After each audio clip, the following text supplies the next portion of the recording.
The city breathes, not with alarm's sharp gasps or sentries' cries, but in the slow, steady rhythm of ages past. Its air is thick with scents, damp stone, wood smoke, and the faint, sweet decay of olive pits left behind in the alleyways after day's end. A thin mist rises from cobbled streets, curling around the base of the Theodosian Walls, where the ground still bears last night's rain. The great gates of Blackernay Palace stand closed, their iron bands dark and silent. No one passes through. The last imperial couriers left hours ago, their horses' hooves muffled by dampness. Inside, courtyards lie empty, fountains quiet, their marble basins reflecting the dim light of a single oil lamp burning in the eastern wing. Beyond the palace, the city stretches along the Golden Horn, its surface broken only by the occasional glint of a fishing boat's lantern. The water moves slowly, carrying debris from the day, bits of bread, torn cloth, a single shoe with laces undone. The tide is low, exposing cracked and dry mudflats along the shore, like an old man's skin. In the lower city, near the Forum of Constantine, a baker stokes his oven's fire. Heat radiates steadily, coals glow. He does not speak or look up, tending the flame as if it were alive, adjusting air with a wooden paddle, and watching smoke rise through the chimney's narrow throat. Before dawn, his oven will bake bread as it always does. Streets are narrow, buildings close together. Wooden beams jut from upper floors, carved with symbols or worn smooth by time. Houses lean in, their walls pressed together like old friends who've stopped speaking but still stand side by side. Windows are small, glass thick and uneven, catching moonlight as it climbs above the sea. In a courtyard behind a shop once selling spices, now dealing only in salt and dried figs, a woman pours water from a clay jug into a basin. She does not hurry. The water falls in a steady stream, splashing against stone with a soft, measured sound. She washes her hands, then her face, then the jug's rim. The water is cold, but she doesn't shiver. The city isn't asleep or awake, it's in the quiet between breaths. Bells of the Church of the Holy Wisdom haven't rung for hours. Monasteries along the shore are dark. A distant dog barks, muffled by walls, then stops as quickly as it began. A boy walks past the hippodrome's edge, his bare feet leaving faint dust prints. He carries a small wooden box with its lid slightly ajar, containing a few coins, a scrap of paper, and a dried flower. He doesn't look at the sky or walls. He walks in rhythm with the city, steady, unremarkable, relentless. The moon shifts, shadows lengthen, and air grows heavier, not with fear, but with the weight of what's been and what will be. The city knows no end is coming. It only knows how to live, and so it does. The baker stirs his oven. The woman pours water. The boy walks on. Walls stand, the sea waits, light fades, and the city breathes. The city holds its breath, much like a person before sleep, quiet, still, yet alive with the subtle movements of unseen activities. The air is cool, infused with the memory of damp earth and a faint salty tang carried from the Sea of Marmara. It seeps through open windows, finds its way through cracks in shutters, and flows between buildings where wind has found passage. No one speaks of the siege. No one mentions the fleet anchored beyond the Bosphorus, the banners unfurled at the gate of St. Romanus, or the men with torches gathered in the hills. The streets are not empty, but filled with a quietness born of habit. A woman ascends the stone steps to her upper room, carrying a basket of laundry. Her footsteps are silent on the worn stones. At the top, she pauses, leans against the wall, and gazes down the alley. Moonlight catches a broken tile's edge and a bronze nail in a shutter frame. Undeterred, she enters her home. In the shadowed corner of a fishmonger's stall, the day's catch lies lifeless in a wooden trough. Gills still bear a faint red hue, eyes clouded, as the scent of brine and decay begins to soften in the cool air. A single eel twitches briefly before stilling. The stall's wooden sign, carved with a fish, leans at an angle, its paint peeling. No one comes for it. No one visits the stall at all. A child sits on a shop threshold, legs drawn up, chin resting on his knees. He is not waiting for anyone. He is unafraid. He watches as light and shadow play across the pavement, as the moon climbs higher in the sky.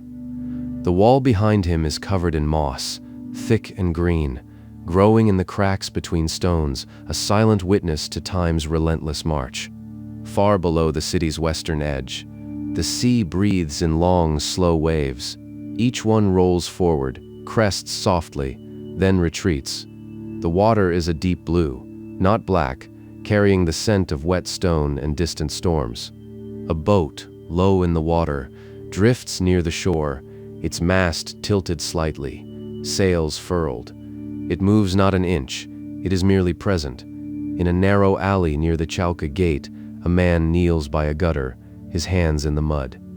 He is not digging, he is not searching for anything. Instead, he presses his palm flat against the earth, feeling the cold sear through his skin. He remains still, as if listening to secrets whispered beneath the ground's surface. The city continues around him, shoes clattering, a dog's shadow passing, the rustle of cloaks, yet he is undisturbed. The houses lean inward, their upper floors almost touching. Between them, the sky is a thin ribbon, pale and narrow. Moonlight cuts through the gaps like razor-sharp knives, illuminating the edge of a window, then a roof corner, then a stone step. It does not warm the city, it does not illuminate its darkness. It merely marks where light has been. A dog wanders through the market square. Its tail drooped low steps, measured and deliberate. It pauses by a pile of discarded bread crusts, sniffs once, then moves on. The city pays it no mind. It has seen such scenes before: dogs, hunger, silence, and continues with its business.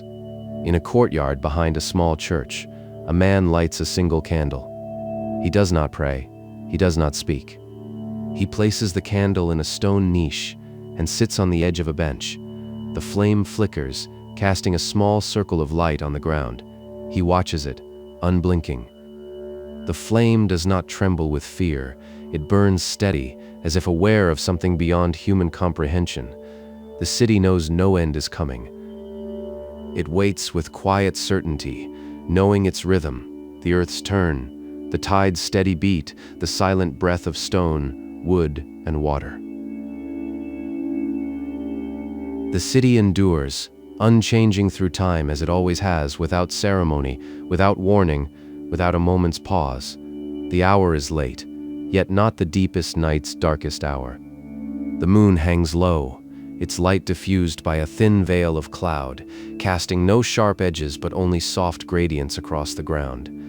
The air is still, carrying a quiet hum beneath it, like forgotten whispers from voices long since silent. Along the eastern wall, near the gate of St. Romanus, a man walks with deliberate slowness. Unarmed and unarmored, his cloak is dark and worn at the hem. His footsteps are silent on the cobblestones as he passes shuttered shops, their signs hanging loose, one alone still upright, carved with a faded fish image. The man gives no glance, walking not towards a destination, but along a familiar route. Behind him, a stone staircase winds upward into a courtyard. Centuries of feet have worn the steps smooth, each tread rounded at the edge and polished by rain and time. At the top, a door stands slightly ajar, creaking faintly on its hinge as if testing the air. No one enters or leaves. It remains half open, a silent sentinel. In a nearby alley, a woman stands at a well. She does not draw water, but leans over the stone rim, her face close to the surface. The stillness of the water is distorted, blurred by ripples that never fully subside. She watches her reflection, not with recognition but with focused attention, studying the lines of her face, the dark shadows beneath her eyes, the uneven fall of her hair. She remains still, as if waiting for something to emerge from the depths. The well is unremarkable, one of many in the city, used daily and soon forgotten at night. Yet here, now, it holds a distinct stillness, not absence but anticipation. The water does not stir, The moon does not shift, and time seems to stretch with weight rather than tension. A child lies on a rooftop, curled on a flat stone surface. He is neither asleep nor awake. He exists in the space between, where the world slows and breath becomes a measured rhythm. The roof is dusty, tiles cracked and uneven, with one missing to reveal a sliver of night sky, a line of stars. He remains still, as if the city has taught him to become one with it. Below, on a narrow street, a man sits on a low bench, his back against a wall. He is not resting or waiting, he simply is. His hands rest loosely on his knees, and his eyes are open but unfocused, seeing only patterns in the wall, sky, and distant lamp glow. He has sat here before and will do so again. The city does not mark time with clocks or bells. It measures it in shadows lengthening, stone cooling after days' heat, and wind shifting memories of direction. The air grows heavier with the quiet accumulation of what has been, replacing the scent of baking bread with damp stone and distant sea salt. Footsteps are rare, each one a small ripple in the stillness.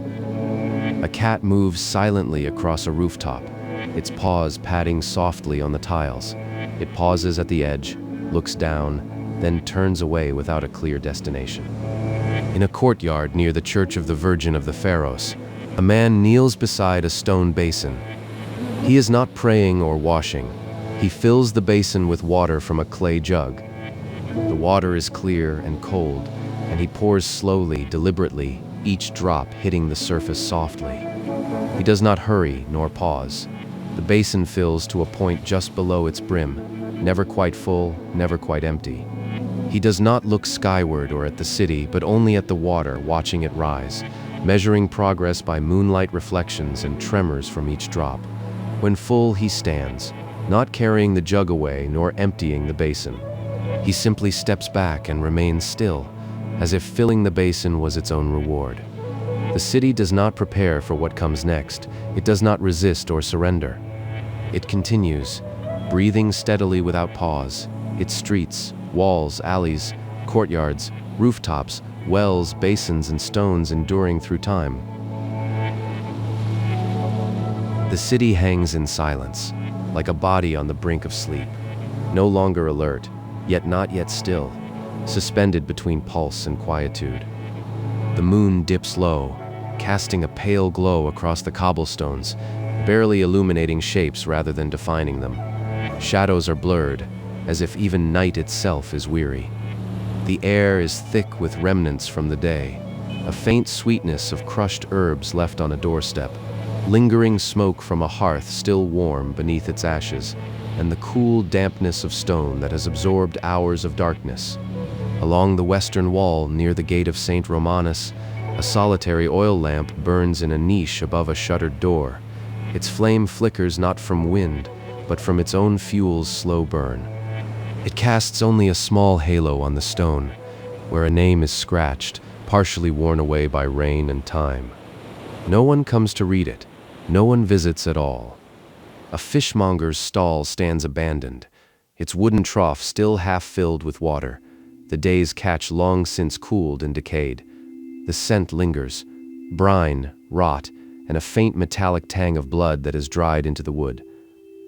The sign, once carved with a fish, now leans precariously, its paint peeling like aged skin. A single thread of frayed rope hangs from the top, swaying slightly as if remembering motion.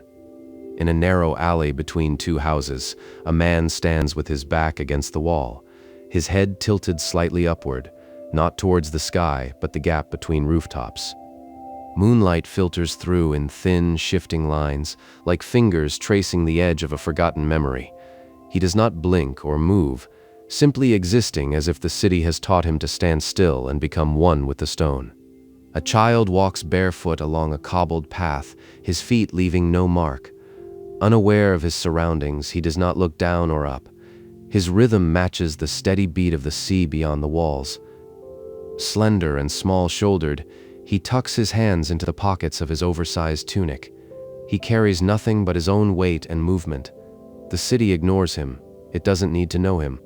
In a courtyard behind a former wine shop, Now stacked with empty jars and sacks, a woman kneels by a stone basin. She is not washing or filling, she simply watches the water. It remains still, reflecting the sky not as a mirror but as a dream, distorted, hazy, incomplete. Leaning forward slightly, her breath forms a quiet line in the air.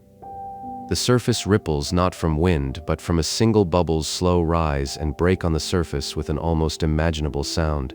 She does not react, nor does she move, she waits for the water to remember. The city walls are ancient, their stones laid centuries ago and weathered accordingly. They are rough, not smooth, cracked with time and filled with moss and dust. Mortar cracks widen, stone wears away from rain, fire, and human hands that once held them. They do not speak or warn, they simply stand, enduring, unyielding, indifferent. A dog walks along the hippodrome's edge, its paws silent on the packed earth. It pauses at a pile of broken tiles, sniffs, then continues on. It does not look to the sky or the city. Its walk is quiet and purposeful, much like the man in the alley, the woman at the basin, and the child on the path.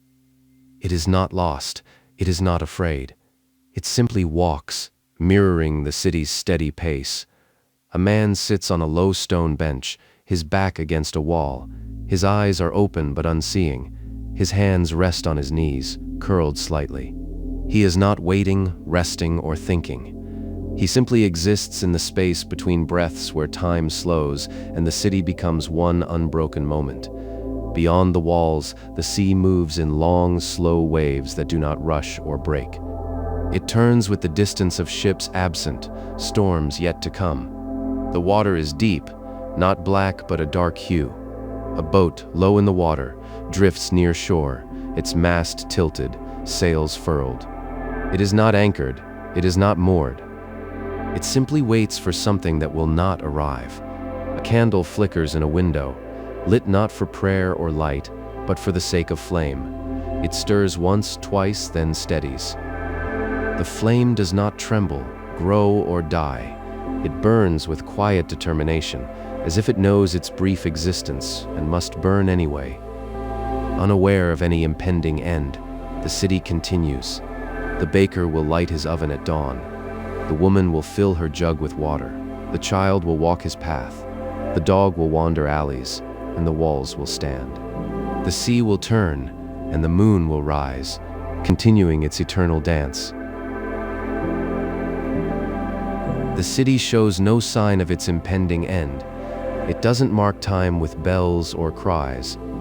Instead, it measures moments in the gradual shift of shadows across stone, the cooling earth after a day's heat, and the subtle movement of light through cracks and gaps, like secrets whispered between walls.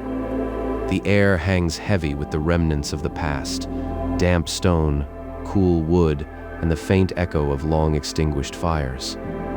No one speaks of the siege. No one mentions the ships beyond the Bosphorus, the men gathering in the hills, or the torches marching through the night. The city moves through its final hours not as a body preparing to die, but as if it has forgotten how to remember. A man walks aimlessly along the southern wall, near the gate of St. Romanus. His steps are deliberate yet directionless. He wears a cloak drawn close around him. He passes shuttered shops, broken hinges on doorways, and a well where the rope hangs slack, its bucket half filled with rainwater.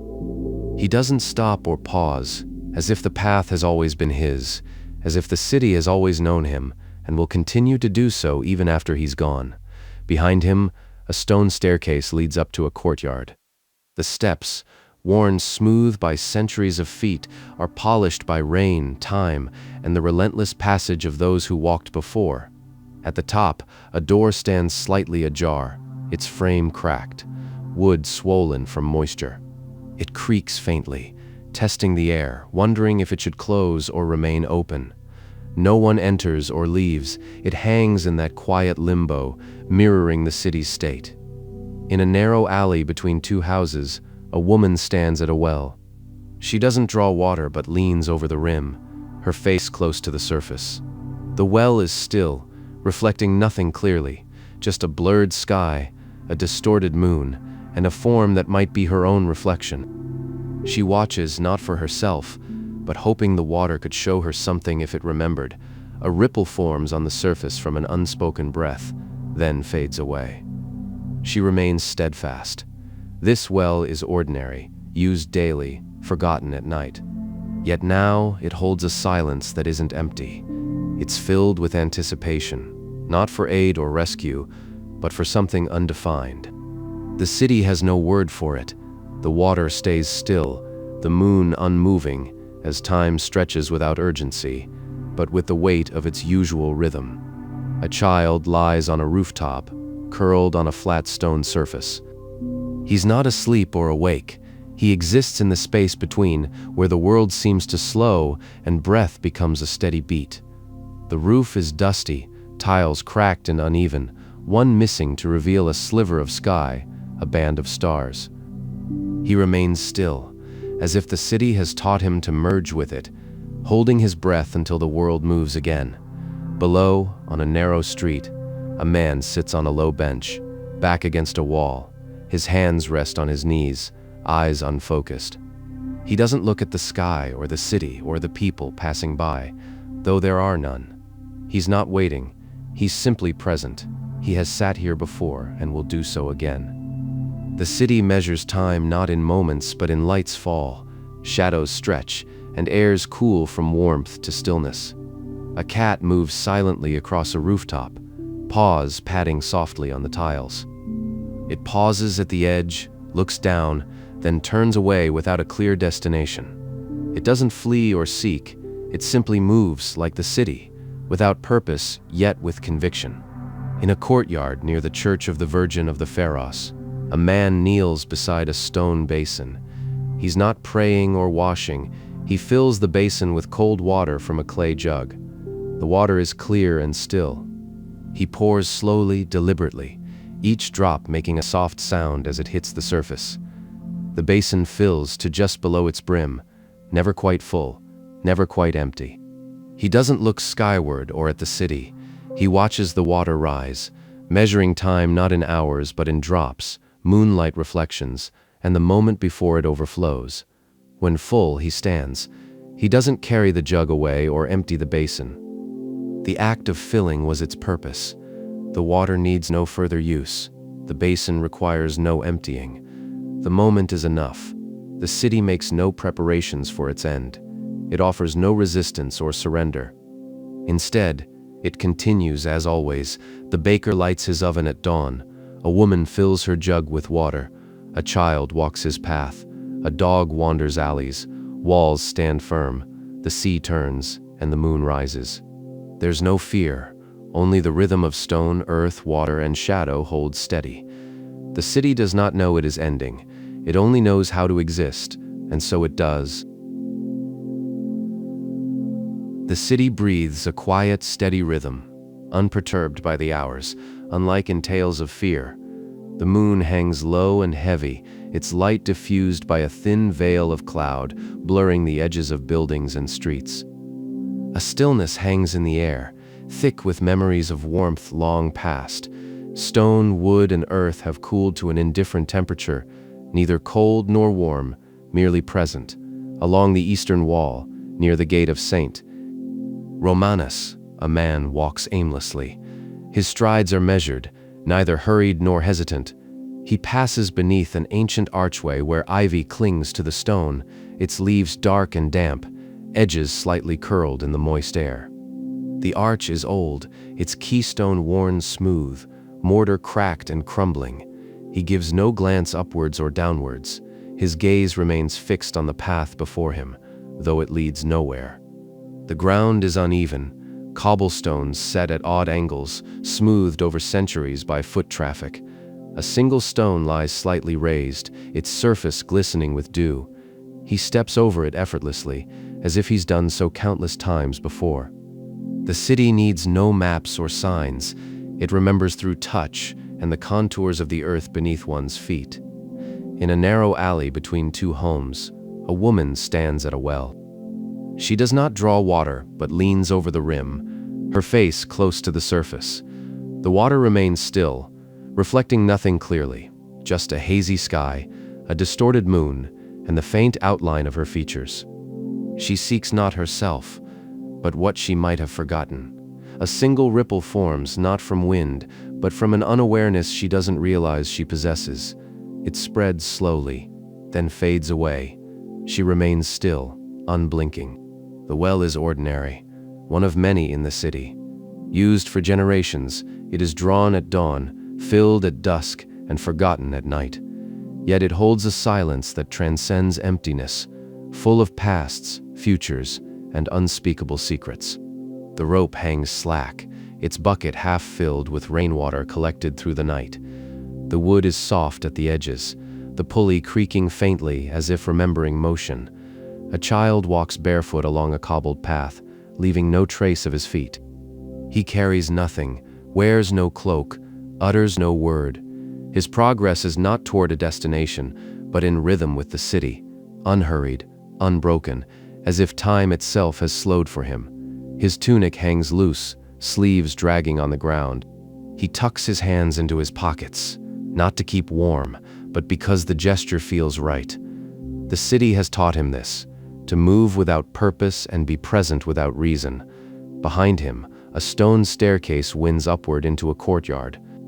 The steps are worn smooth by rain, time, and countless feet. The top is level, yet the door at the landing stands slightly ajar, its frame swollen from moisture, hinges groaning faintly as if testing the air. It does not close or open fully, existing in the space between. In a courtyard near the Church of the Virgin of the Pharos, a man kneels beside a stone basin. He is not praying nor washing. He fills the basin with water from a clay jug. The water is clear and cold, each drop hitting the surface with a soft, precise sound. The basin fills to just below its brim, never quite full, never quite empty. He does not look away, watching the water rise, not for completion, but for the moment before it overflows. When full, he stands. He doesn't carry the jug away or empty the basin. The act of filling was its purpose. The water needs no use. The basin needs no emptiness. The moment is enough. A dog walks along the hippodrome's edge, silent on the packed earth. It pauses by a pile of broken tiles, sniffs once, then continues on its way. It shows no interest in the sky or city. It neither flees nor seeks, moving as if it has always known the path, and the city has taught it to walk without direction, yet with certainty. In a narrow street, a man sits on a low stone bench, his back against a wall. His hands rest on his knees. His eyes are open but unfocused. He is not waiting or resting. He simply exists. He has sat here before and will do so again. The city does not mark time with clocks or bells. It measures it in shadow's slow shift, stone's coolness, breath's quiet rhythm. Lights fall through cracks in shutters and windows, like secrets passed between walls. A candle burns in a window, its flame steady against wind or fear. It does not flicker. It grows neither larger nor smaller. It burns as if aware of its brief existence and must burn anyway. The light it casts is small but unwavering. It illuminates no room, calls for no help. It simply burns like the city. The sea beyond the walls moves in long, slow waves. It does not rush or break. It turns with distant ships that will not come, and storms that have yet to arrive. The water is deep, a dark blue, carrying scents of wet stone and distant salt. A boat drifts near the shore, low in the water, its mast tilted, sails furled. It is neither anchored nor moored. It simply floats, waiting for something that will not come. The city does not prepare for what may lie ahead, nor resist what cannot be avoided, nor surrender without a fight. Instead, it continues. The baker will light his oven at dawn. The woman will fill her jug with water. The child will walk his path. The dog will wander the alleys. The walls will stand. The sea will turn.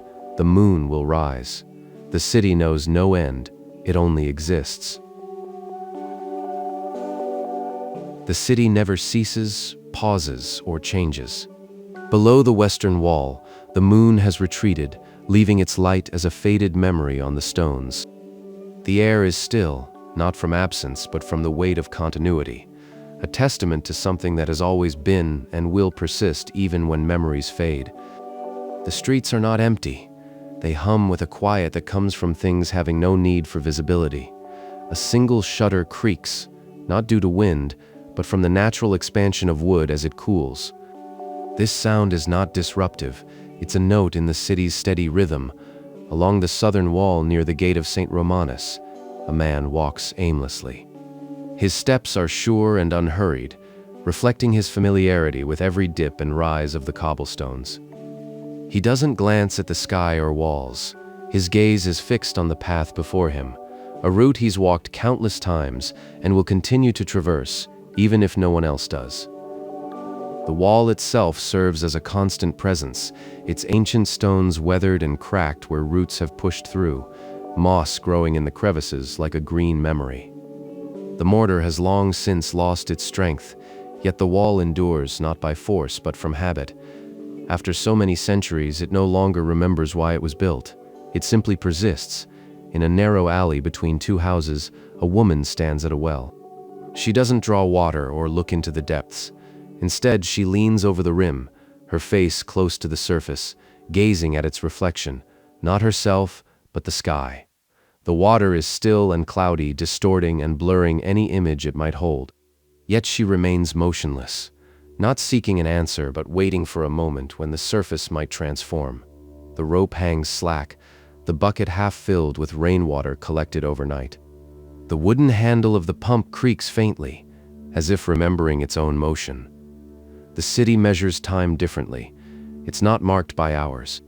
Instead, it's defined by the slow cooling of stone after a day's heat, the stretching of shadows across a courtyard until they meet at its center, and the pause between one breath and the next.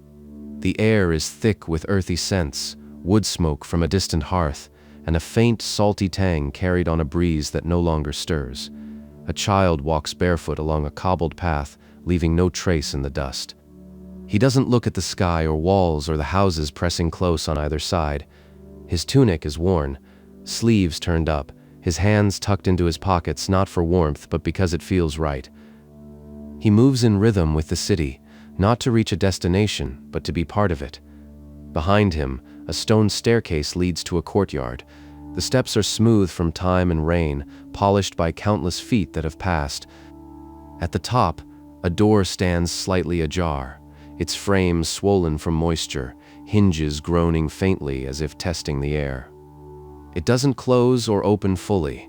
It exists in the space between, much like the city, the moment and the breath held between heartbeats.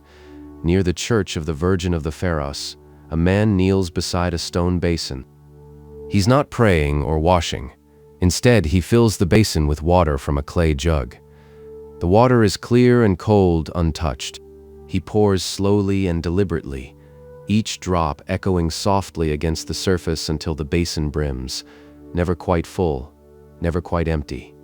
He doesn't look at the sky or city or moon now hidden behind clouds. He watches as the water rises, not for completion, but for the moment before it overflows. Once full, he stands and leaves the jug untouched. He doesn't empty the basin. Its purpose is complete. The act of filling was enough. The water needs no use. Neither does the basin. The moment is sufficient. A dog walks along the hippodrome's edge, its paws silent on the packed earth. It pauses at a pile of broken tiles, sniffs briefly, then continues on its way. It doesn't look to the sky or city. It moves not towards a destination, but in sync with the city, steady and unhurried, exuding a confidence that movement does not require direction. It has learned that presence is its own reward. In a narrow street, a man sits on a low stone bench, his back against a wall. His hands rest on his knees, and his eyes are open but unfocused. He's not waiting or resting, he simply exists. He has sat here before and will do so again. The city doesn't mark time with clocks or bells. It measures it in the way light filters through a shutter. The air grows still from warmth to chill, or a single drop of water forms and falls into a basin. A candle burns in a window, its flame steady and unshaken by wind or fear. It doesn't grow larger or flicker. It burns as if aware of its brief existence and must burn anyway. The light it casts is small but unwavering, illuminating no room. Seeking no help, it simply burns like the city. Beyond the walls, the sea moves in long, slow waves that do not rush or break. It turns with distant ships that will never arrive and storms yet to come. The water is deep and dark blue, carrying the scent of wet stone and distant salt. A boat drifts near the shore, low in the water, its mast tilted, sails furled, neither anchored nor moored. It simply floats, waiting for something that won't come. The city does not prepare for what's to come. It does not resist or surrender. It continues. The baker will light his oven at dawn. The woman will fill her jug with water. The child will walk his path. The dog will wander the alleys. The walls will stand. The sea will turn. The moon will rise. And so it goes on, without end. The city never stops, nor does it pause or recall its past. It continues endlessly, unyielding in its persistence. The moon has disappeared behind a blanket of clouds, not in retreat, but in concealment. The air is still, not due to a lack of motion, but from the weight of timelessness. The stones of the Theodosian Walls have grown cold over centuries, not because of the night's chill, but from the relentless passage of time. They remain steadfast, each block precisely placed by long-gone hands, sealed with mortar that has cracked and healed countless times. The surface is uneven, marked by rain, fire, and countless footsteps no longer trodden upon. Yet the wall persists, not through strength, but because it serves no other purpose than to be. In the lower city, near the Forum of Constantine, a baker's oven still glows with warmth. The fire burns low, the coals a deep red, quiet and unstirring. The door is slightly ajar, allowing heat to escape, and above it, the air shimmers faintly, like a ghostly memory of heat. Unaware, the oven will be the last to burn before the world transforms. Its only function is to hold heat, shape bread, and wait. A woman strides through a narrow alleyway, her steps measured, casting a long, slender shadow on the cobblestones. She carries a clay jug, its cool surface smooth to the touch. Unhurried, she walks not towards a destination but along a path that has always been there, guided by the stones beneath her feet pressed down, not to claim ownership, but to remember their presence.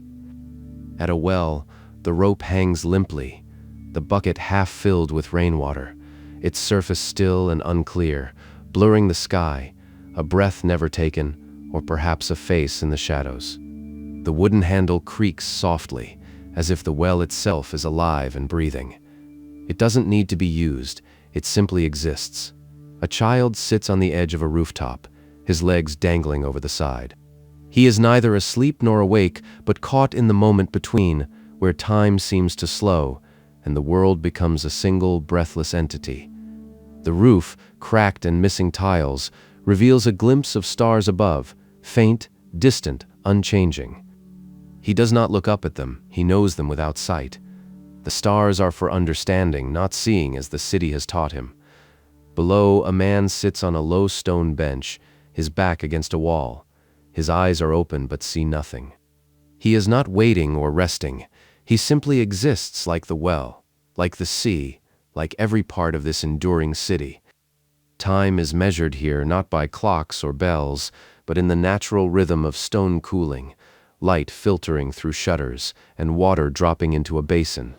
The air carries the scent of damp earth, aged wood, and distant salt from the sea. A dog wanders through the market square, its paws silent on the packed earth. It pauses at a pile of broken tiles, sniffs briefly, then continues on its way. It follows a path only it knows, unhurried, certain, not fleeing or seeking, but walking with purpose. In a courtyard near the Church of the Virgin of the Pharos, a man kneels before a stone basin. He fills it slowly and deliberately with water from a clay jug, each drop echoing softly against the surface. The basin fills to the brim, never quite overflowing. He watches, not for completion, but the moment before excess. Once full, he stands, leaving the jug untouched. He does not empty the basin. The act of filling is its own reward. The water needs no purpose, and the basin knows no emptiness. This moment is enough. Beyond the city walls, the sea moves in long, gentle waves that do not break or rush. It turns with distant ships that will never arrive and storms yet to come. The water is deep, a dark blue, carrying the scent of wet stone and distant salt. A boat drifts aimlessly near the shore, its mast tilted, sails furled, not anchored, not moored, simply floating, waiting for something that will never come. A candle burns steadily in a window, its flame unshaken by wind or fear. It does not grow larger nor flicker. It burns as if aware of its fleeting existence and must burn anyway. The light it casts is small but unwavering, illuminating nothing yet demanding attention. It simply burns like the city. The city knows no end, no beginning, and no memory. It exists without purpose, unchanging, and continues on, a testament to its own endurance. The baker will light his oven at dawn, the woman will fill her jug, the child will walk his path, the dog will wander, the walls will stand, the sea will turn, and the moon will rise. And so it goes, eternal and unalterable. The city endures, unyielding, its rhythm set in stone, wood, and the relentless turn of ancient wheels. The moon has vanished, not hidden but absent, leaving behind an emptiness that isn't darkness or light, just a peculiar absence. The sky, devoid of clouds and shadows, reveals only vague shapes in the distance. The Theodosian walls, weathered and worn, stand tall as ever. Cracks and uneven surfaces mark centuries of wear and tear from rain, fire, and human hands long gone. A single vine clings to the eastern face, its leaves brittle, a testament to time's relentless march. No one tends it, allowing it to grow where it will, as if the walls themselves have forgotten their purpose. In the lower city, near the Forum of Constantine, the baker's oven remains warm in the chill morning air. The coals are cold, but the heat lingers within the bricks, trapped beneath the surface. Sealed with a wooden bar, the door sends forth a faint trace of smoke, a ghostly reminder of bread and ash.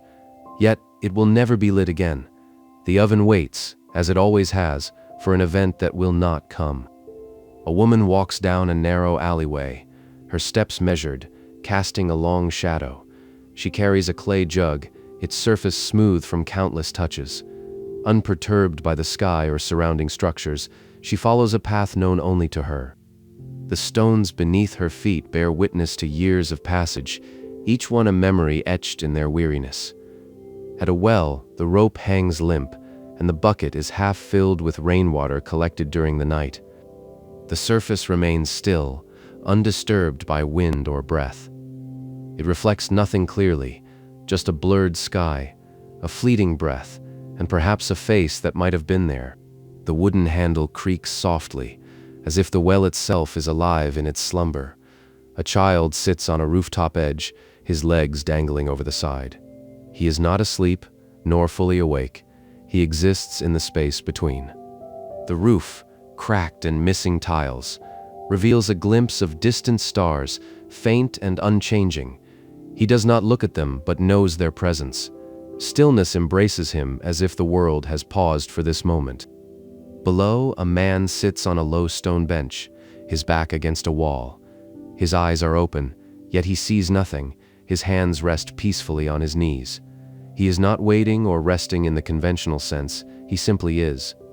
Time here is measured not by moments, but by the gradual shift of light through shutters, the coolness that follows warmth, and the single droplet's descent into a basin. A dog wanders the market square, its paws silent on the packed earth. It pauses at a pile of broken tiles, sniffs, then moves on. It does not engage with the city or its surroundings. It flows with the city's rhythm, steady and unhurried. Its presence is its purpose, liberating from the need for direction. In a courtyard near the Church of the Virgin of the Pharos, a man kneels before a stone basin. He fills it deliberately with water from a clay jug, each drop creating a soft, rhythmic sound. The water reaches the rim but never overflows.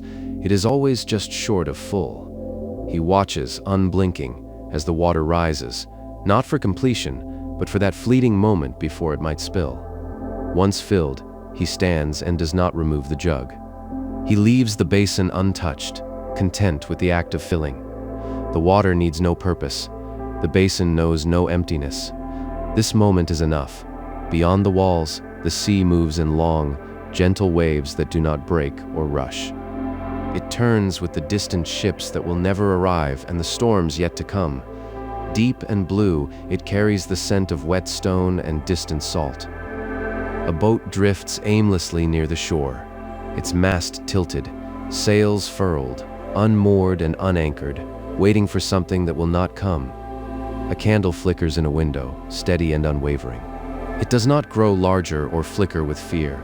It burns as if aware of its fleeting existence. The light it casts is small but demanding, illuminating nothing yet drawing attention. It continues to burn, like the city itself.